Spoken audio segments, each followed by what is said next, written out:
estamos en Primera Juan y estamos en el capítulo número 2, verso número 25. Ahí nos habíamos quedado. Primera Juan, capítulo 2, verso 25.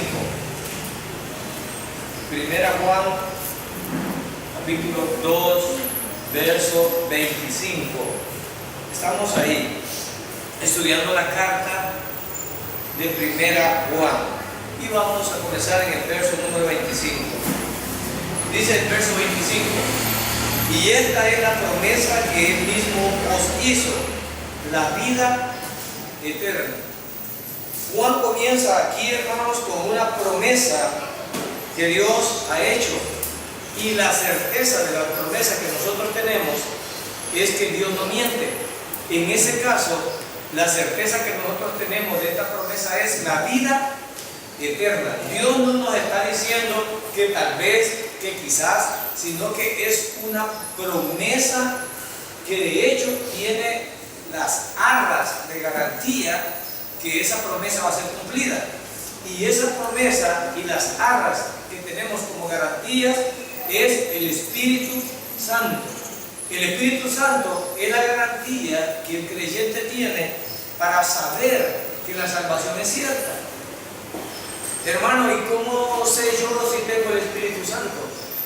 Sería una pregunta. ¿Cómo sé que he sido sellado por el Espíritu Santo? Podría ser una pregunta, porque Satanás nos asalta con las dudas. Satanás le encanta poner dudas en nosotros.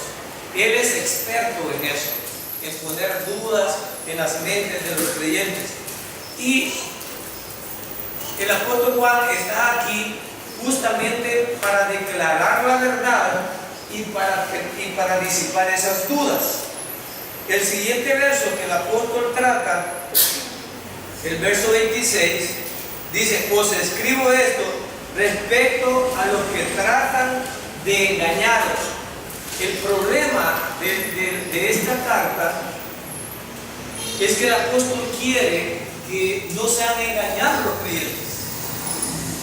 Creo que aquí se ha creado un problema a nivel mundial y lamentablemente, que Dios te bendiga y te proteja y puedas discernir, porque todos van a decir que tenemos la verdad. Los falsos profetas no llegan diciendo que son falsos, y todas las congregaciones o religiones hacen hincapié en querer decir que son la verdad. Entonces, hermano, ¿cómo puedo discernir entre la verdad y la mentira? Y aquí viene la respuesta que solo un creyente puede tener. Solo si tiene el Espíritu Santo. Perdóname, pero no hay alternativa. Hermano, y habrán algunos de las iglesias que se van a condenar aún con el pastor adentro. Aún con el pastor adentro, sí. Claro que sí. Pero yo, ¿cómo hago para distinguir? Somos responsables, todos somos responsables de decidir sobre la verdad. Y yo voy a repetir aquí: si ustedes escuchan y no escuchan palabra de Dios, y lo que yo diga aquí, su espíritu les dice al espíritu de ustedes que no es verdad, olvídenlo, échenlo a la basura y no lo tomen en cuenta. Pero si el Espíritu Santo les habla y oyen que lo que estamos oyendo es palabra de Dios, guárdenlo, atesórenlo y practíquenlo. Solo el Espíritu Santo te va a hablar a ti. El apóstol dice aquí, ¿sabe qué? El motivo de escribirles esto es porque hay unos que tratan de engañarlos. Pero todos los pastores vamos a utilizar las artimañas de decir que tenemos la verdad, todos. Pero, bueno, déjame ilustrarte de esta manera. Toditos los candidatos de mi pueblo que andan ahorita son los últimos. Pero ¿quién va a decidir? Al final, aunque el pueblo decida, posiblemente el pueblo vaya a acertar o a equivocarse, pero igual, la verdad la vamos a ver por los hechos. Bien, entonces, con respecto a la verdad del Evangelio, es igual, hermanos. Lamentablemente, van a haber muchos predicadores, muchas iglesias, pero tú tendrás que decir. Voy a poner otro ejemplo. país ya gobierna un partido que no estaba gobernando. Cuando ese partido no estaba en el gobierno, hizo que aquí iba a ser Disneylandia. O sea, todos los problemas se iban a resolver. No iban a haber pobres. Nuestro presidente dijo que iba a tener una máquina de hacer trabajo, tamaña máquina para hacer trabajo. Creo que se arruinó durante el proceso, pero una máquina de empleos. Prometió y prometió y prometió y prometió. Pero aquí vemos una promesa también en el verso 25. Y mira lo que dice. Y esta es la que dice la promesa. Pero no es la promesa del político. No era. Porque mi Señor, para ver que iba a cumplir esta promesa, murió, fue sepultado y resucitó para demostrarme con hechos que así como Él había resucitado, nosotros íbamos a resucitar. Si Jesús no hubiera hecho esto, hermano, quedaría la duda. Quería saber si era verdad eso. De hecho, en vida, el Señor resucitó a una persona. Y por eso creyó todo el mundo. No. ¿Cuál fue la reacción? Matar al que había resucitado y matarlo a él también. Esa fue la reacción. Es mentira que la gente a veces espera un milagro para hacer eso. Hay personas que el Espíritu Santo las toca y creen, pero hay personas que aunque miren lo que miren, no van a creer. No van a creer. Entonces el verso 25 es una promesa que está ratificando el apóstol, que dice que la promesa que tenemos es de nuestra salvación. No veo una promesa más grande, yo no estoy en la iglesia, hermanos, por pasear o por tener un club social, o porque si les caigo bien o si no les caigo bien, o porque si me llevo bien con usted. Yo no estoy en la iglesia por tener una relación de club social, no. Estamos y creemos en el Evangelio por la vida eterna, ¿ven? Porque queremos vida eterna, porque queremos ser salvos, porque queremos ser amparados. No es la promesa de cero enfermedades, no es la promesa de cero pobreza, no es esa la promesa. Si tú ves claro aquí, no dice de dinero ni de nada. La promesa es de vida eterna. Y Él nos dio el ejemplo con su vida. Bueno, murió Él, hermanos. Y si murió el Hijo de Dios, ¿cómo es que nosotros no queremos morir? Nos aferramos a la vida, todos. Pero hay una promesa. No tengan miedo, hijitos, que así como yo he muerto y he resucitado, ustedes también van a resucitar. Los apóstoles lo vieron 40 días con ellos después de resucitar. Gloria a Dios, hermano.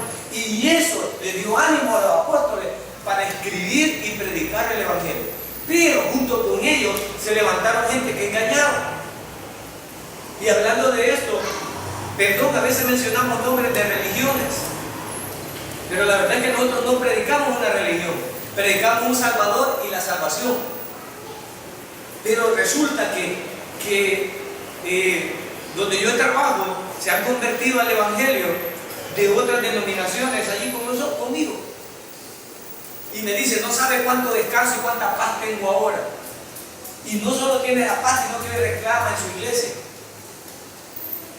Ella va a una iglesia adventista y resulta que le digo, tu congregación no cree en el infierno, sino en la aniquilación.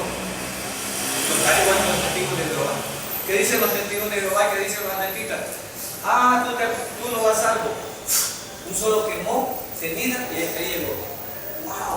Hermano, si esto fuera así, yo no estuviera en la iglesia. Yo no estuviera en la iglesia. Lo confieso, soy pecador y no estuviera en la iglesia. Si yo voy a experimentar una muerte instantánea, porque Dios me fulmine, no hay problema con eso. Igual que voy a experimentar la muerte terrenal. Quiera o no, todos experimentan la muerte. A veces yo recuerdo a mi padre y recuerdo lo que tengo grabado, pero ya no existe. Terminó todo. Si allí terminara todo, fuéramos dignos de lástima. Y si después voy a resucitar solo para que me vuelvan a hacer lo mismo, no tendría ningún sentido. Entonces cuando le digo yo que nuestros pecados son tan graves que va a pasar toda una eternidad y no podré pagar mi deuda de la ofensa que he hecho con Dios, que se necesitaba un ser eterno para pagar una deuda eterna. Y por eso vino el Hijo de Dios, que era eterno, a pagar mi deuda eterna para que yo goce salvación. Amén. Gloria a Dios. Porque era un castigo eterno. Porque nunca pagaré mi deuda. O sea, el problema de que el castigo sea eterno es que nunca voy a pagar la ofensa. Es tan grande que nunca la pagaré. Entonces no tiene razón de ser una aniquilación que, ok, estás condenado, te fulmino y termina y ya pasó todo. Dice que donde el gusano no muere, no muere. Día y noche serán torturados. A eso sí le tengo miedo. A eso sí yo le tengo miedo. Entonces, y tiene sentido. El Evangelio no es para idiotas, hermano. El Evangelio no es una ignorancia. El Evangelio tiene sentido. Los sacrificios tienen sentido. No creemos en una religión idiota que ciega a la gente y las hace torpes para hacer cosas. No, nosotros no estamos creyendo en eso. Mi Señor ocupó 3 años de su vida para explicar cómo nos iba a salvar y entrenar a los 12 apóstoles que nos iban a enseñar. El Señor explicaba porque las cosas tenían sentido y le hicieron malas preguntas y Él contestó esas preguntas. Entonces el Evangelio no es de torpe ni que de creer a ciegas. El Evangelio tiene sentido y solo el Espíritu Santo. Entonces el apóstol está escribiendo y dice, ¿saben qué? Ustedes tengan seguro que tienen una promesa que es la salvación. Verso 25. Y verso 26 les dice, que los estoy escribiendo y el propósito es respecto a estos que tratan de engañarnos a ustedes. En estos tiempos tratan de engañarnos a nosotros, hermano. Sí, y tratan de ofenderle la mente. Miren, tratan de ofenderle la mente. Llegan de donde usted, andamos predicando el Evangelio. ¿Eres salvo? No, me ando rebuscando para salvarme. Entonces, ¿cómo me venís a ofrecer lo que tú no tienes? Yo te ofrezco lo que tengo. ¿Sabes qué? Yo te hago descansar en Cristo y te digo que ya puedes ser salvo. No, a nosotros nos han dicho que si no predicamos 300 horas, no somos salvos. ¿A dónde está escrito que hay que predicar 300 horas? A nosotros nos han dicho que si no hablo en lengua, no soy salvo. A nosotros nos han dicho que si yo no ayuno, no soy salvo. A nosotros nos han dicho que si yo no diezmo, no soy salvo. A nosotros nos han dicho que si no soy santo, no soy salvo. Y empieza, y entonces el verso 26 es justamente oportuno de decirlo, nos quieren engañar. Nos quieren engañar. Pero el apóstol está justamente tratando de que no seamos engañados. Verso 27. En cuanto a vosotros, es decir, dejemos los mentirosos, dejemos los engañadores.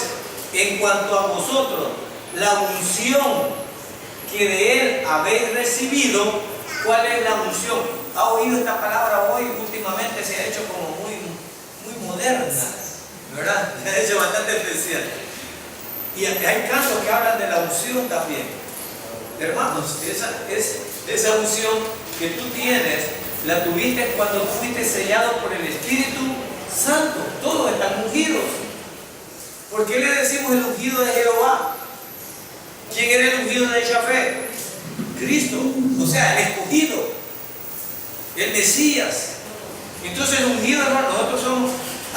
También tenía una conversación con esta hermana que se ha convertido, que ya casi está desistiendo de ir a esa religión, y me dice, y ya se le para el pastor y le cuestiona algunas cosas que no parecen.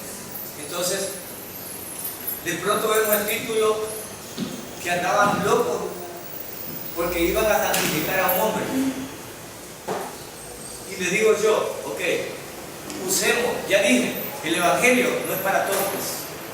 Hermano, todo pastor que te quiera inducir que él tiene toda la verdad y que tú no puedes decir nada, y que cuando preguntas no te explican, yo saldría de la iglesia inmediatamente.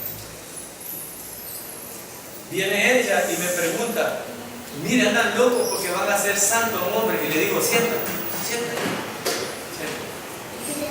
Pregunto, y le digo yo, hagamos unas preguntas de reflexión. Número uno, ¿los mortales somos pecadores? Sí. ¿Podrá un grupo de pecadores santificar a un muerto? Un santo puede ser a otro santo. Nuestra santificación la recibimos de un santo. Pero ¿cómo podría un pecador, hombres mortales, común y corriente, decidir que a partir de una fecha alguien va a ser santo? Si el único que tiene la autoridad de hacer santo a alguien, ¿quién es? Dios. Es Dios. Pero no te asustes por eso, hermano. Tú eres santo sin que te santifiquen. ¿Cómo? Tú eres santo. Y le abrí unas cartas a Efesios. Y como dice, a los santos, y empieza allí. A los santos, ¿verdad? Que están en la... ¿A quién le está llamando santos? A todos los creyentes. Entonces a nosotros no nos asusta eso. Porque está hablando de la santidad. ¿De qué? De ser escogido para Dios. Está hablando de eso. Y en ese sentido todos somos santos. Ahora le digo, usa la lógica. Si ya vimos que unos mortales no pueden hacer a alguien que murió santo porque ellos no son santos y nadie puede dar lo que no tiene. O sea, solo un santo me podría hacer santo. Bueno, voy a explicarle un poco. Lo que estudiamos en el siglo XVIII, antes había uno que llamaban caballeros, si no me equivoco, con derecho a corrección. Y solo estos caballeros eran caballeros, es decir, gente muy educada, defendían al desposeído, ayudaban a las mujeres, eran caballeros, así se llamaban. Y andaban, bueno, la figura más notable de los jóvenes que me puede entender de un caballero es Don Quijote, que es en una forma sarcástica, pero existieron los caballeros en el sentido de literatura. Entonces, pero para que a alguien lo convirtieran en caballero, solo lo podía hacer otro caballero. Un plebeyo no podía ser caballero a alguien. Entonces, un pecador no puede hacer santo a alguien. Aunque quisiera, no puede. Ahora viene la otra pregunta. La primera santidad que la tenemos todos por ser escogidos de Dios, pues nos viene a nosotros por el sello del Espíritu Santo. Hagámoslo santo en la otra parte. Y me puse a reír. Yo no necesita ya tan santo, le dije. ¿Cómo así? Me dijo. ¿Cómo le llaman al cementerio? Campo Santo. ¿Por qué le llaman Campo Santo? Porque todos los que están serios y templaditos ahí ya no pecan. ¿Por qué no pecan? Porque ya están muertos. Entonces, si él ya está muerto, ya está. O sea, ya no puede pecar. Ya no puede pecar. ¿No? ¿Cuál es el pecado que tiene? Ya está muerto. O si está en el infierno, o si está en el cielo, Dios sabrá, pero ya no puede alguien que murió en el estado que se fue. Y le pone a reír ella. Sí. Entonces, solo hay que pensar un poco. ¿Y quién te da eso? El Espíritu Santo. Ahora, obvio que Juan no quería que la congregación fuera ignorante. Verso 27. Y cuando vosotros, la unción que de él habéis recibido, o sea, el Espíritu Santo, permanece en vosotros y no necesitáis que nadie os enseñe. Entonces, hermano, ¿qué está haciendo usted al frente? Entonces, hermano, ¿qué está haciendo usted al frente ahí? Pues? ¿Qué es lo que está diciendo Juan? Que nosotros somos dotados inmediatamente de la sabiduría. ¿Qué es lo que Juan está diciendo en esta carta con estas palabras? Juan lo que está diciendo es lo siguiente: que nosotros, el Espíritu Santo, cuando creímos, y no sé yo, dice a nuestro espíritu y abre el entendimiento espiritual. Por eso es que lo que tú entiendes, la gente del mundo no lo puede entender, porque el Espíritu te enseña a ti. Un individuo patán de afuera, incircunciso, jezabelo, si cabe la palabra, ese no entiende las cosas de Dios, porque las discierne carnalmente. Y las cosas espirituales deben de ser discernidas espiritualmente. Y solo las pueden discernir los que tienen el Espíritu de Dios. Entonces Juan está diciendo, ustedes no necesitan una cátedra, ustedes, el Espíritu Santo que está en ustedes les enseñará. Por eso digo yo, usted es responsable de lo que escucha aquí. Si usted está escuchando mentiras, deséchelas. Usted debe de cuestionar los mensajes. Nosotros no somos infalibles. Los líderes, los pastores, los teólogos no somos infalibles. Muchas veces yo le digo a mi esposa, nuestras interpretaciones no son absolutas. El absoluto es Dios. Yo me puedo equivocar.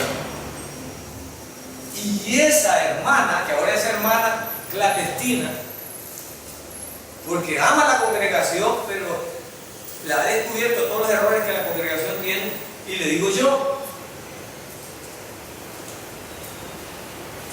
donde tú vas se han equivocado 3 veces dictando la fecha del fin del mundo. Y disculpadme con toda vergüenza, hace poco se equivocó un periodista y lo suspendieron.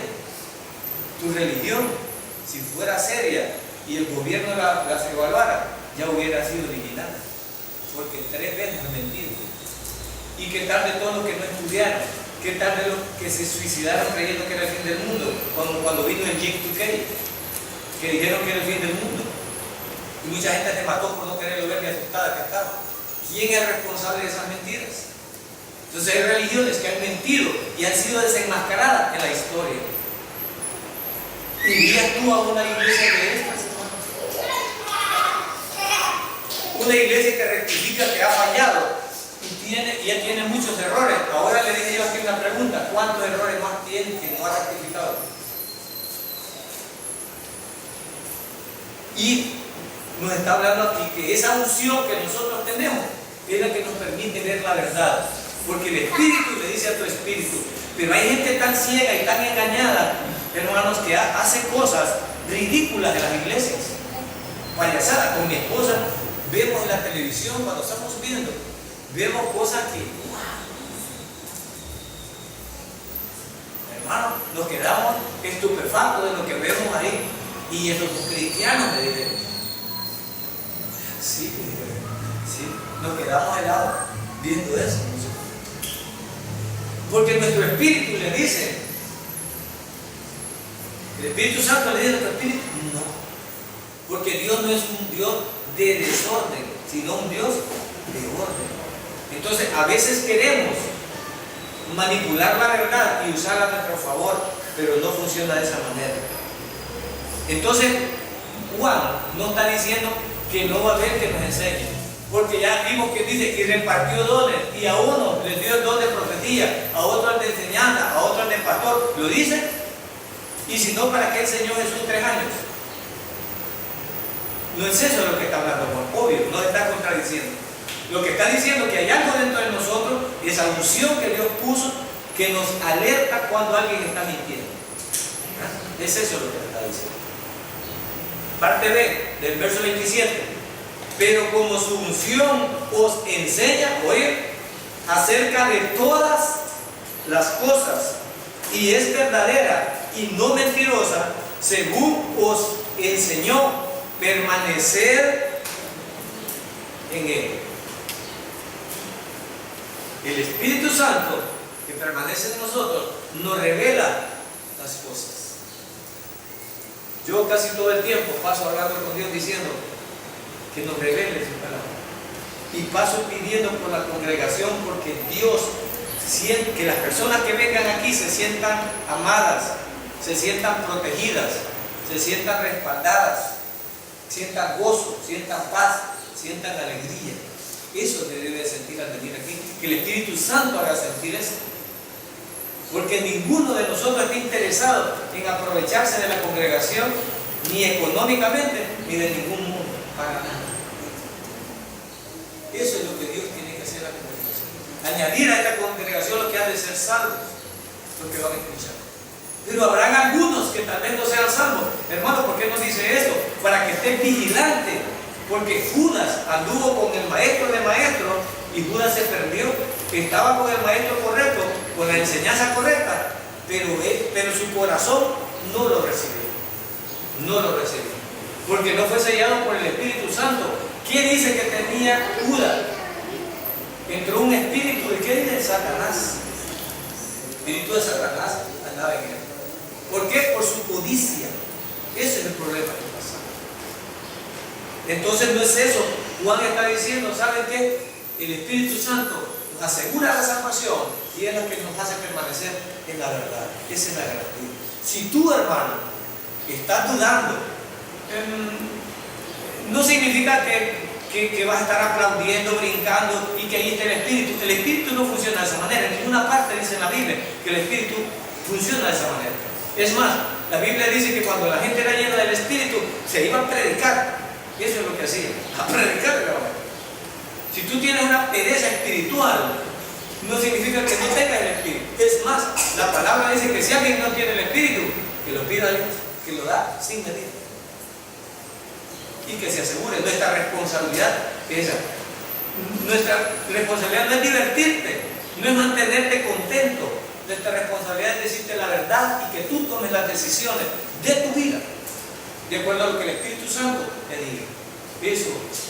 En ningún momento hay una intención de manipular o de gobernar sobre alguien. Es Dios que va a gobernar sobre alguien. Y es lo que Juan estaba queriendo librar a esta congregación de lo que los querían engañar. Verso 28.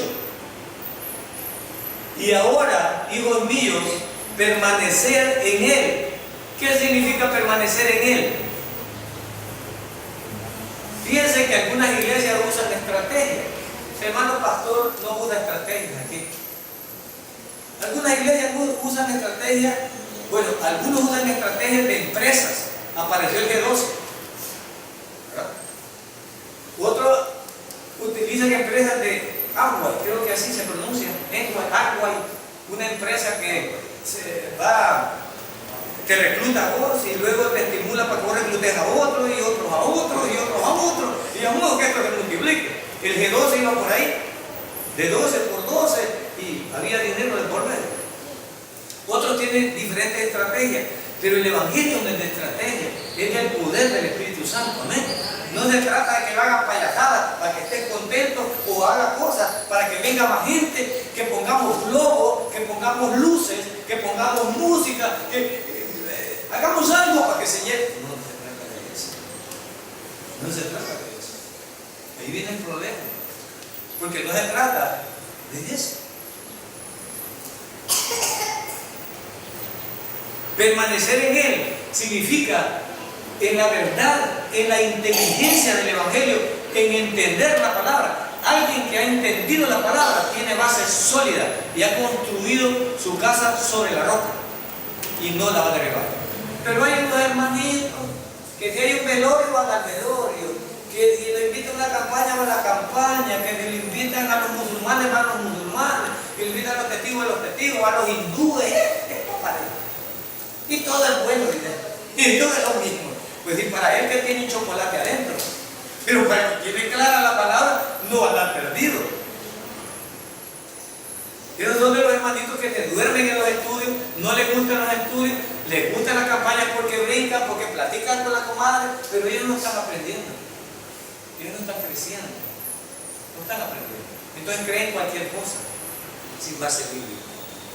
Permanecer en Él significa en la verdad, para que cuando se manifieste, oiga bien, tengamos plena confianza y no queremos a ver. Insinúa Juan que algunos hermanos, oiga bien, lee Mateo 7 cuando llegues a tu casa, lee Mateo 7. Algunos van a quedar avergonzados cuando Cristo venga. Señor, Señor, pero si en tu nombre somos los verdaderos, Señor. Porque es bautista, Señor, y eso están condenados. Ahí no está el Espíritu, no hablan en lengua, no profetizan, ahí no hay milagro. Y nosotros, en tu nombre, echamos fuera demonios. En tu nombre hicimos milagros. ¿Qué dice Mateo 7? Apartados de mí, hacedores de maldad, yo no. Pero si hicimos milagros. La gente ignorante porque ve un milagro, allí voy. Cuidado. La La palabra no dice eso. La palabra no dice, y Juan está diciendo, cuidado con eso. No es el evangelio no es emotivo. El evangelio es de entender, no es de emoción, no es de llorar. No se trata de eso. Entonces, cuando los pastores se acerquen, curas, pastores, lo que quieran, rabinos, chamanes, lo que quieran, cuando Cristo venga, algunos se le van a acercar y Él los va a rechazar y quedará como avergonzado. Y luego habrá una congregación detrás de los pastores. Nos enganchaste, por vos fuimos al infierno, pero igual te van con Él. Igual te van. Señor, ¿y por qué nos vas a mandar al infierno si el pastor es el que nos enganchó? Ustedes tenían un Espíritu Santo que les decía la verdad y no quisieron salir porque les gustaba el nombre de la religión, les gustaba el edificio, era la religión más poderosa. Ustedes quisieron estar ahí. Yo les dije que salieran, ustedes no salieron. Les gustaba el edificio, les gustaban las amistades, pero no me buscaban a mí. Es lo que va a decir el Señor. Lejos de Él en su venida, dice el verso 29. Si sabéis que Él es justo, reconoced que todo el que obra la justicia es nacido de Él. ¿Cómo debemos de ser los creyentes? ¿Cómo debemos de ser los creyentes? Justos. Justos. Hermano, esa medida, óyeme, yo creo que nadie piensa en balanza, hoy todo viene pesado. Esa medida no con el dedito chiquito, ahí, ¿verdad? Medían la libra y le hacían con el dedito aquí, ¿verdad? Una libra de queso, chá, le ponían el dedito, chá, y la mitad del queso, ¿verdad? Los creyentes deben de ser justos, los vueltos. No debemos de deber, hermano, y si debemos de pagar. El creyente no debe ser sinvergüenza. ¿Habemos creyentes sin vergüenza? Sí. Pero deberían de haber, no. Juan dice que Dios es justo. Nosotros debemos de ser justos con nuestros hijos, justos con nuestra esposa, justos con el esposo, justos con la gente de afuera. Debemos de ser correctos. Hoy en día está difícil, pero debemos de ser correctos. Si usted saca una refrigeradora y te la vienen a cobrar porque cada mes tiene que pagar una cuota, no se esconda, páguele. O devuélvale. Y es creyente. ¿Cómo nos acaban a nosotros por nuestra conducta? Vituperamos el nombre del Señor. Nosotros. Y es creyente. Y la gente con esto nos remata. Sabe que nos va a ofender. Yo no sé ni que lo use el Espíritu Santo o quién los usa, porque son impíos, pero y es creyente. Como quien dice, ha defraudado a Dios. El empleado, a mi hijo, le digo yo, y se lo he repetido 1 y 1000 veces. Y luego hace como el hijo pródigo que aprende, y a veces vuelve a lo mismo y a veces aprende. Hoy está arrepentidísimo, hoy sí va con todo. Y le he dicho yo, él ha sido siempre soberbio. Y le digo yo, el empleado creyente debe de ser el mejor empleado de su institución. Mejor empleado. Que su jefe diga que el último de los empleados que le vaya a deshacer es del creyente. Pero no el primero, el más trompudo. El creyente es más aragán, el más trompudo, el más enfermo, solo poniendo pretextos y prestando pistas. Hay empleados que solo arrastrados viven por vivir en desorden, por comprar más de lo que no pueden pagar. De eso hay en todas las empresas, ven llegando a uno, prestarle $10, prestarle 5 a 10, todo el tiempo. Nunca se les da cambio. El creyente debe de ser santo, apartado. ¿Qué significa? Distinto. Está duro, sí, hermano, está duro, pero hay que hacerlo. Eso es lo que dice la palabra, ser correcto. No, hacer trato con un creyente da gusto. Si le compro un vehículo, no le da confundido a media cuadra. Es correcto, me lo dice. Porque ahora todo es picardía. Entonces, eso dice aquí, verso 29, dice, si sabemos nosotros que Él es justo, reconozcamos que todo el que obra la justicia ha nacido. ¿Él es justo? ¿Eres justo? Precios justos, 8 horas de trabajo, 8 horas de trabajo. En cualquier cosa que haga soy justo, no necesito estar sinvergüenciando que me estén viendo para hacer lo que tengo que hacer. Soy justo con mis hijos, soy justo con mi esposa, soy justo con la familia. Somos llamados a ser justos. Debemos de serlo, porque Dios es justo. No quiere decir que sea licencioso. Aquí es donde nos equivocamos. El hijo al padre se le sube por la cabeza, se le va donde le da la gana. Hermano, ayúdenme. ¿Ayúdenme a qué? ¿Quién debe de corregir los hijos? Aquí traigo este tipo a la escuela. Compórtate. Así no nos lo llevan, ¿no es cierto? Mire, a mí ya no me hace caso. Tal vez a usted. Perdóname. ¿Quién dio como herencia a los hijos? ¿Y a quién? ¿Me lo dio a mí o a ti? A cada uno le dio sus hijos.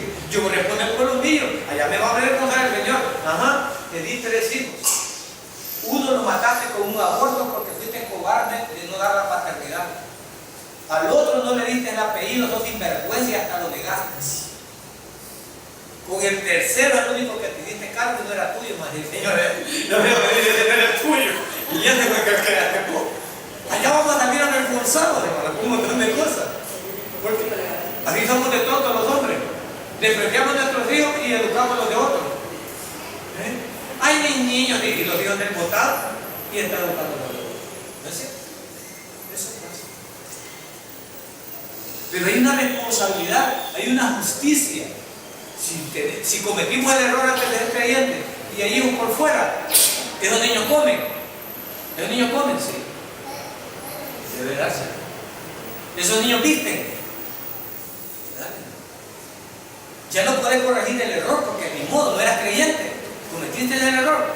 Pero ahora tenés que ser responsable. Discúlpame, te dañé, tenemos un hijo en común, sé que necesita ayuda, perdóname que no te ayudé hace todo este tiempo, pero hoy soy hijo de Dios y lo justo es que te ayude.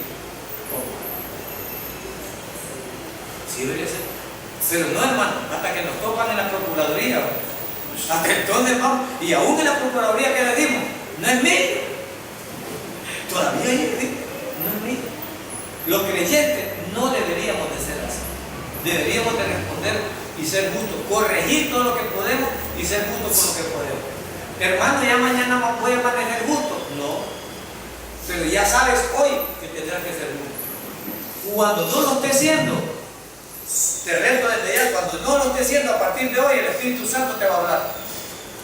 A partir de hoy te va a hablar el Espíritu Santo. Y cada vez que estés haciendo algo que no es correcto, el Espíritu Santo te va a hablar. Debemos de ser responsables con lo que hacemos. Y esto es lo que está diciendo aquí. Debemos de ser reflejo de Dios. ¿Cómo es justo? ¿Es Dios justo? Sí. ¿Cómo deben de ser tus hijos? Justo también. Y ese es el esfuerzo que tenemos que hacer.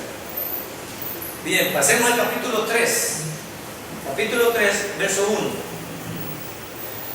Entonces Juan acaba de decir la promesa de la salvación, acaba de decir que Dios nos va a dar la vida eterna, acaba de decir que hay gente que trata de engañarnos y acaba de decir que somos reflejo de Dios y que si Él es justo, nosotros deberíamos de ser justos. Y 4, 5 nos ha enseñado que el Espíritu Santo dentro de nosotros nos dará las alertas de la verdad y de la mentira. Vamos a ver ahora el verso 1 del capítulo 3. Mirad qué amor nos ha tenido el Padre. Mira cómo comienza. ¿Cuál es lo admirable aquí? Que Dios me ame, no que yo ame a Dios. ¡Wow! Que Él me ame a mí siendo yo tan pecador. Eso es lo admirable. Y Juan comienza, mirar. Es decir, pongan atención. Piensen por un momento. El creador de los cielos y la tierra me ama. Mirad qué amor nos ha tenido el Padre. O sea, increíble pues. Juan introduce esto no para condenación, sino para animarnos del amor que nos tiene Dios a nosotros. Muchos de nosotros le fallamos a Dios. Sí. Con vergüenza lo digo, le fallamos a Dios. A veces uno amanece queriendo ser el mejor de los hombres o la mejor de las mujeres y no ha pasado 5 minutos cuando ya está en lío, ¿no? Cuando ya ha dado mal testimonio, cuando ya ha tenido un problema. No sé si les ha pasado a ustedes, pero yo sé que cada día nosotros amanecemos no con la intención de ser el peor hijo de Dios. Claro que no. Queremos ser lo mejor, pero hay alguien que tiene una astucia para sacarnos de quicio de nosotros, así. Y Satanás usa de él. Así nos quita la paz inmediatamente. Pero a pesar de eso, dice aquí, mirad cuál amor nos ha tenido el Padre para llamarnos, ¿qué dice? Hijos de Dios. ¿Cuántos de nosotros tuviéramos valor de poner en nuestras puertas: aquí viven unos hijos de Dios? ¿Cuántos tendríamos valor de poner en nuestras puertas? Aquí viven. Yo miro que los que pertenecen a estos grandes equipos, al Real Madrid y al... ¿Cuál es el otro que se andan peleando en el tiempo? El Barça. Miren, puertas pintadas he visto yo con los escudos de esos equipos. Allí donde yo trabajo, camisas, puertas, zapatos. ¿Cuántos de nosotros estaríamos locos así por Cristo? Y poner somos hijos de Dios. Ellos lo hacen por su equipo, ni los conocen, ni van a ganar nada con eso. Y hasta pelean por eso. Y mi Señor, que me conoce y que me ama y que me da la vida eterna, ¿verdad que tiene mejores hijos el diablo que Dios? Tiene hijos más bien el diablo. Hoy juega en Barça y viene El Salvador. Les aseguro que aquí salen unos 8 buses. Les aseguro. Y algún tampito. Nosotros dicen, hermanos, vamos a predicar a Salvador. ¿Y en qué? ¿Y qué va a pagar? ¿La comida? No tengo. ¿Verdad? Bien, tiene mejor el tiempo el diablo. Rapidito el arma, está el punto, y no piensan en que van a comer o no, se van. Qué siervo la de Satanás. Más callado. Y la iglesia evangélica, hermanos, los invitamos a salir a un convivio. Les vamos a dar el pasaje del choto y la comida. No, mucho va a costar. Mucho va a costar. Hermano, queremos compartir contigo. ¿Usted cree que no está cara las cosas? Pero los hombres, por muy pelados, si es un partido de fútbol, ahí van a estar cachando orines y todo allá, pero van. ¿Dios le gana el Cristo? No sé. No lo sé. Pero lo hace. En el nombre del diablo lo hace. Y nosotros en el nombre de Dios no tenemos valor. No tenemos valor. Hay que una invitación abierta del hermano. Creemos que va. Vamos a ver cómo suele esa invitación. Mirad cuál amor nos ha dado el Padre para llamarnos hijos de Dios. Pues lo somos. ¿Cuántos se sienten hijos de Dios? Somos hijos de Dios. Con toda la vergüenza de nuestras malas conductas, por gracia, somos hijos de Dios. Y no soy lo que debería de ser, pero ya no somos lo que éramos antes. Amén. Ya no soy lo que debería ser. Doy vergüenza todavía. Pero por fe en Cristo creo que seré lo que Él quiere que yo sea en el futuro. Amén. Esa es la idea. No soy todavía lo que debería de ser. Yo quisiera, hermano, ser casi un santo. No tengo la intención de ser distinto. Pero lamentablemente mi naturaleza me venció. Pero Dios me dio la llave del perdón de mis pecados y la confesión de estos para poder vivir en gracia, que es lo que nosotros hacemos. Por gracia creemos que cada día seremos mejores. Por gracia creemos que cada día vamos a ir abandonando el pecado. Por gracia creo que mi carácter va a cambiar. Por gracia creo que mi duda, mi miedo va a cambiar. Algunos hermanos en esta iglesia el miedo los aterroriza. Satanás los tiene atrapados con el miedo. Algunos tienen miedo a no tener dinero. Otros tienen miedo a no tener trabajo. Algunos están siendo así. A otros le tienen miedo a la enfermedad. Tantito sienten un cólico, cáncer. Uno dice, en el nombre del Señor me está. Fíjense, ¿saben lo que digo yo cada vez? Yo casi no ando llorando con ustedes. Pero yo, por ejemplo, de hace como un mes, tengo una rodilla que me falla, pero yo no lo acepto. Y a veces voy ahora, ya en vez de ir a correr, voy a dar lástima, pero voy de vez en cuando a caminar. Tengo una rodilla que me falla y yo no acepto que ya estoy lesionado. En el nombre del Señor, cada vez que me duele, yo digo, Dios me está sanando. Eso que sentí es porque Él me está curando. En vez de sentir, ya se me pudrió, hoy me la quita. No. O sea, debemos de aprender. Porque ya de los 50 para allá uno empieza a sentir cosas raras en el cuerpo, ¿no es cierto? El brinquito que pegaba antes, hoy de bruza, de rata, de lo que es. Quiere alargar el paso y se le doblan las piernas, ¿no es cierto? Quiere enhebrar un volado y le hace por... Bueno, y esto, le digo, y empieza, ya nada. Antes comí, tráigame 2 alcaceres, antes comía lo mismo, antes, papá. Ahora ocupas 2 alcaceres después de que te comiste lo que te comías antes. Y empiezo, Señor, Dios mío, ¿y qué es esto? ¿Qué siento? Y empieza con tu problema. Y viven aterrorizados. Porque creen que el cáncer ya lo tienen. Siempre creen que algo malo les va a pasar. Todo algo que sienten, en vez de decir, Señor, me va a sanar, no, ya se me pudrió, ya se me cayó, ya. Mañana me camino. Mira, siento algo aquí, creo que ya. Y empieza. En vez de decir, en el nombre del Señor, que me sane. En el nombre del Señor, yo renuncio a esto y aspiro a salir adelante. Y si me truena, que me truene, porque es la voluntad de Dios. Yo tengo un seguro médico, pero esta rodilla, yo ya tengo, como digo, un mes y tal, yo no voy. Porque fui de la garganta hasta que Dios me curó, hermano. Igual. Yo me temo eso. Pero hay gente que dice, anda a revisarte, si no la tenés podrida. Anda a revisar. No, hermano, en el nombre del Señor tenemos. Y esto es lo que pasa, pues muy incrédulo. Y solo deseando el mal para nosotros andar. Nadie se desea el bien. Yo a mis hijas les enseño. Cada vez, fíjense que verá que Satanás tan astuto. Cada vez que piensas algo, tú siempre estás pensando en que te va a salir mal. Siempre. En vez de pensar en que van a salir bien las cosas. Siempre pensamos mal. Y es lo que pasa. Pero dice aquí, mirad cuál amor nos ha tenido el Padre. Si Dios me ama, hermano, ¿querrá verme sufrir Dios a mí? ¿Creen que me quiere ver sufrir a mí? Si Dios me ama. ¿Creen que me querrá ver sufrir? No. Claro que no. Y a veces voy a sufrir por mis propias consecuencias y le pediré poder y fuerza al Señor para sobrellevar ese sufrimiento.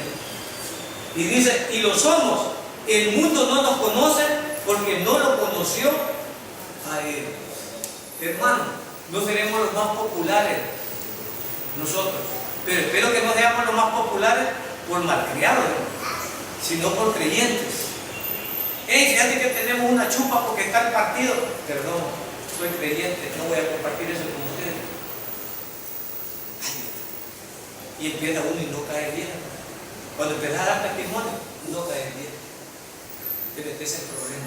El mundo no te va a conocer por eso, porque no compartir lo del mundo. No estoy diciendo que nos vamos a convertir en santísimos, no, hermano. Pero sí vamos a renunciar a todas aquellas cosas que dan mal testimonio y que están bajo nuestro control. Hay veces que pecamos sin necesidad. Sin necesidad.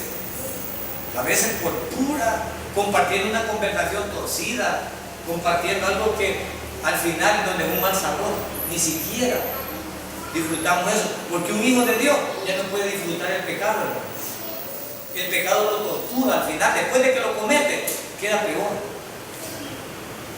Porque el Espíritu Santo no redarguye de él. Y entonces dice, el mundo no nos conoce porque no le conoció a Él. Juan estaba tratando de decirle, no te preocupes porque el mundo nos llame locos, no te preocupes porque el mundo no entienda lo que nosotros hacemos. Ahora, nosotros decimos que ser creyente es para gente triste, para gente amargada y para viejos. No, ser creyente no significa ser triste ni amargado. Los creyentes deben de ser las personas más felices, más amables y más agradables. Hermano, pero yo en la congregación no me duelo. Sí, hermano, es que está llena de pecadores en proceso de transformación. Amén. Amén. Algunos más adelantaditos y otros que poquito hemos avanzado. O sea, pero en el nombre del Señor, que la vida cristiana va a ir cambiando de acuerdo al poder del Señor. Por eso estamos aquí, porque necesitamos que Dios nos sane. Por eso estamos aquí, porque necesitamos que Dios nos cambie. Por eso estamos aquí, porque necesitamos que Dios nos salve.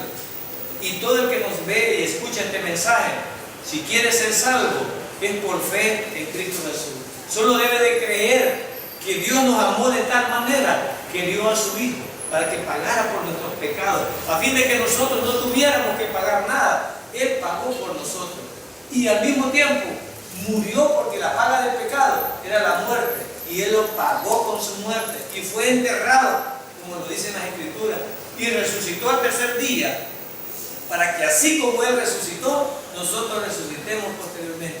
Él fue la primicia, como una muestra, para que nosotros pudiéramos creer, porque somos incrédulos.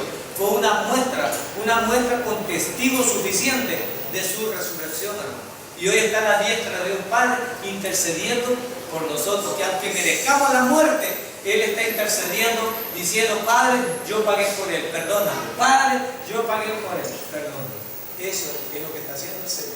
Y el Espíritu Santo nos está ayudando para tener las fuerzas necesarias de salir adelante con todas las angustias terrenales que vamos a tener, hermano, porque seguiremos siendo humanos y tendremos miedo, tendremos aflicciones, tendremos dolores, tendremos de todo, pero ahora con la esperanza que lo vamos a sobrepasar en Cristo Jesús. Esa es nuestra creencia, esa es nuestra fe.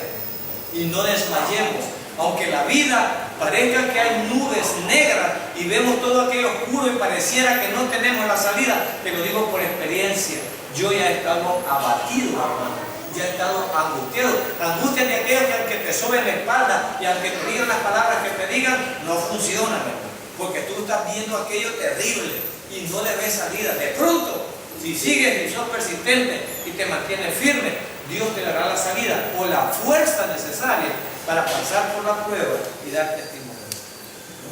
Si tú crees, solo si tú puedes creer, vamos a hacer eso. Y seremos victoriosos, porque el Señor ya venció. Nosotros venceremos. No competimos por otros, competimos por nosotros en el nombre del Señor. No te defraudes por los demás, ni juzguemos a los demás. Cada uno tiene su propia batalla. Al final, cada uno lleva sus propias cargas. Cada uno tendrá que... Los más maduros deberemos de ayudar a los otros, pero al final, cada uno se presentará individualmente ante Dios, ¿verdad? Simplemente algunos podremos ayudar a otros en alguna medida y en otra. Esto es lo que Juan estaba diciendo. Vamos a quedar, capítulo 3, verso 1 nos queda. Hermano pastor, nos despiden palabras de oración.